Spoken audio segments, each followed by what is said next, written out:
As you start your career as a security professional, you're going to find that there are many different people out there all trying to get into our system in many different ways. And as you progress in your career, you're going to find that you're not just protecting data, you're also protecting physical systems, the buildings themselves, and even the people in the building. Here we're going to take a look at the many different security controls that are out there and see how they can prevent events from occurring in the first place and how we can minimize the impact of these events when they do occur. And we'll even look at how we can minimize the damage if somebody does find a way into our computing environment. So first we're going to look at some very broad categories. And the first category we're going to look at are technical controls. These are typically implemented using some type of technical system, which is why they are referred to as technical controls. So if you find yourself managing an operating system, you may set up policies and procedures within the operating system that would allow or disallow different functions from occurring within that operating system. And certain types of software, such as firewall and antivirus, could also fall under a technical control category. As a security professional, you'll also want to create a series of policies that explain to people the best ways to manage their computers and their data or their other systems. And these are referred to as managerial controls. This can be official security policy documentation or a series of policies and procedures. You could also see these managerial controls implemented as part of your day-to-day policies as part of your standard operating procedures. And next we're going to cover operational controls. Operational controls typically use people to set these controls. These can be security guards around your building. These could be some type of security posters or awareness program that your organization has that helps explain the best practices of IT security. All of these can be put into this category of operational controls. Next is physical controls. This can limit somebody's physical access to a room or to a device or even to a building. This could be a guard station outside the building that people have to go through as they go in. This could be locks on a door or even badge readers that only allow certain people into certain areas. Next, we'll focus on these four broad categories of controls: the technical, managerial, operational, and the physical control. And what we're going to do is we're going to look at a lot of different control types and determine where we would fit certain control types into certain categories. First, we're going to look at preventive control type. This is a control type that limits someone's access. This could be something like a firewall rule, which prevents someone from getting access to a certain area of your network. Or it could be guards stationed outside the building that checks everybody's ID as they come in. A good way to study for the Security Plus exam is to determine what category these security types would fit into. So when we deal with preventive control types, we'll look at something like firewall rules, and those would fall under the technical control category. Any type of policies that your organization set will be part of a managerial category. I've mentioned guards stationed outside the buildings checking IDs of people as they come in. That would fall under the operational category. And any types of locks preventing physical access to a room or to a device would obviously fall under the physical control category. Another important control type is a deterrent. Now, a deterrent may not prevent someone from accessing a resource, but it will give them a discouragement to do so. For example, some applications may have a splash screen that comes up that warns people of the security implementations of using the machine or the application. Or there could be a threat of demotion or dismissal if somebody was to gain access to information that they weren't supposed to be accessing. There could also be a reception desk that everybody has to walk past as they come into the building, as well as warning signs on particular areas, identifying who is and is not allowed in those areas. And these fit very well into our four broad categories. A splash screen can be a deterrent that would fit into the technical category. The threat of demotion or dismissal could be a deterrent that fits under the managerial category. A receptionist placed at the front of the building that you have to pass by every day could be a deterrent that falls under the operational category. And physical warning signs are a deterrent that falls under the physical category. A detective control type can identify and sometimes even warn us when a particular breach has occurred. This may not prevent access, but it would give us a warning and it would log this particular unauthorized access. Some examples of detective control types could be a process of going through system logs, or it could be reviewing login reports of who's been accessing certain areas of your systems. Your organization could have guards that regularly patrol your property looking for unauthorized access to it, and you may even have motion detectors in some areas to alert you to whenever there is movement when there should not be. System logs detailing everything taking place in your system would fit into the technical control category. Someone reviewing login reports would fall fall under the Managerial Control category. Someone physically patrolling the property would fall under the Operational Control category. And motion detectors provide us with a Physical Control category. If there is a notification that there's been unauthorized access to your system, then you want to apply a Corrective Security Control. A Corrective Security Control is something that occurs after an event has been detected. This can sometimes reverse the impact of that particular event, or it may allow you to continue operating your business with minimal downtime. For example, if a computer gets infected with malware and everything has been encrypted on that system, you can simply erase everything on that computer and restore it back from a known good backup. You may also want to create security policies for reporting security issues. And if you found that somebody has physically accessed your building, you may want to reach out to law enforcement so they can correct that particular problem. Or if something has caught on fire, you can grab a fire extinguisher and put the fire out before it spreads from that particular area, therefore correcting the issue. And those four events fit very well into the four categories we have. Recovering from a backup would fall under the technical category. Policies about reporting could fall under the managerial category. Reaching out to law enforcement would fall under the operational category. And the physical fire extinguisher would fall under the physical category.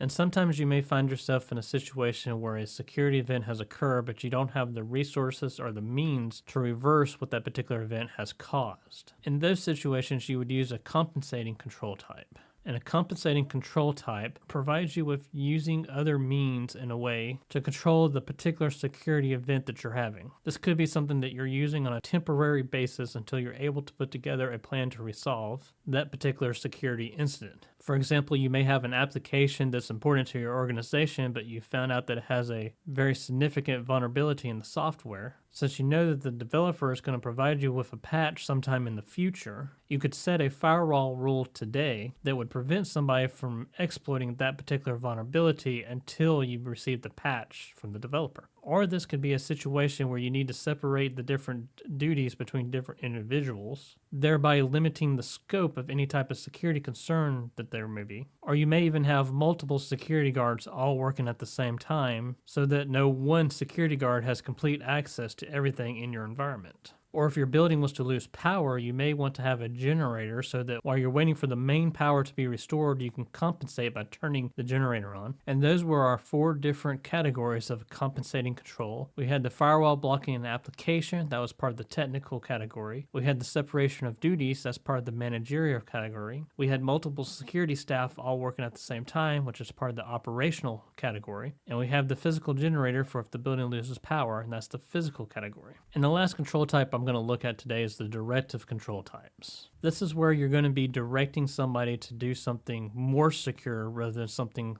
less secure. For example, there may be a policy to store sensitive information into a protected and encrypted folder. This will require the user to make a decision about what data may be sensitive and what data may be non-sensitive. And then they physically have to store the sensitive data into the protective folder. As part of our security policies, we may want to add compliance policies and procedures so that everyone understands the proper processes to use for security in your environment. And you may even train users on what the proper security policies may be. And a physical directive control type could be one of those signs you see on doors that say authorized personnel only. There may not be a physical lock on the door, but the sign itself saying authorized personnel only directs people to either enter or not enter based on if they are authorized to do so or not. So to summarize the directive control type, secure file storage would fall under the technical category, the compliance policies would fall under the managerial category, any type of training would fall under the operational category, and the sign that says authorized personnel only on the door would be under the physical category because it's a physical sign. These examples I provided of the security types and the control categories that they fit into is not an all-inclusive list. This is just simply one single example where they happen to fit perfectly into the categories. As you continue in your security career, you're going to find multiple different examples that could fit into any one of the security control types that we listed in our chart earlier. You could probably even think of different control types and categories than we've mentioned here today. And as technology continues to grow and advance, there's probably going to be new security control types and categories that we could add to our chart. And you're also going to find that every organization is different and they may use different control types in different situations. The CIA Triad is an easy way to remember the fundamentals of IT. Sometimes this is referred to as the AIC Triad, and this is done to differentiate it from the federal organization in the US called the CIA. But because it's easier to remember CIA, we often refer to it as the CIA Triad. The C in the CIA Triad stands for confidentiality. If we want to prevent somebody from gaining access to that information, we need to provide that information in a confidential way. And the I stands for integrity. So if we're sending information from one person to another, we want to make sure that they really are receiving exactly what was sent from the original destination. And the A in the CIA Triad stands for availability. This means we want to make sure that our systems are up and running at all times. You will often see the CIA Triad written as a triangle, and each side of the triangle would be the confidentiality, the integrity, and the availability. And all this will be part of the security objectives that are related to the CIA Triad. One of the biggest challenges we have in IT security is making data available to others, and making sure that that data is only available to the right people. This is referred to as confidentiality. One way to do this is through encryption.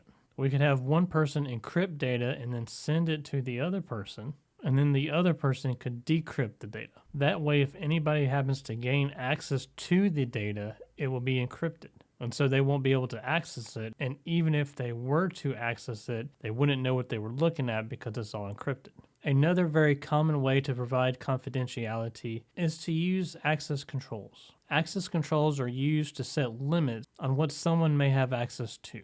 For example, this may mean that somebody in accounting may not have access to something that's in the marketing department, or vice versa. And as it's very common today to provide additional forms of authentication before logging into a system, that's called two-factor authentication. This is another form of confidentiality where someone would not be able to access the information unless they had the two-factor authentication that is necessary for disclosing the information. And when we're receiving data from a third party, we'd like to be able to verify that the data that we have is exactly the same data that was sent, and that nobody has made changes to that data. And we are able to do that by using methods of integrity. And one way to provide integrity is by hashing. This is where the person sending the data will create a hash of the data, and then they will send you both the data and the hash at the same time. Then when you receive the data, you will perform the same hashing function on the data to see if your hash matches the sender's hash. That way you will know that the data that you received has not been modified in any way between the sender and you, the receiver. We can enhance this integrity by including a digital signature when sending the data, which takes a hash and then encrypts it with an asymmetric algorithm, and we can use this to check to make sure that none of the data has changed, and we can confirm the person who sent the data. And this in turn provides an additional level of integrity, which could be important if you're sending very sensitive data to somebody. It is also very common to use certificates to be able to identify devices or people and provide an additional factor of integrity, especially if you're transferring data from one device to another. And we also have the concept of non-repudiation. This means that we have proof of integrity and we can confirm, without a doubt, that the information that we received really did come from the original person. If you've done any amount of work in IT, then you know how important it is for your systems to be available. Availability is the part of the CIA Triad that ensures that people have access to the data that they want to view. And one way to do that is to have systems that are designed with redundancy to always be up and running.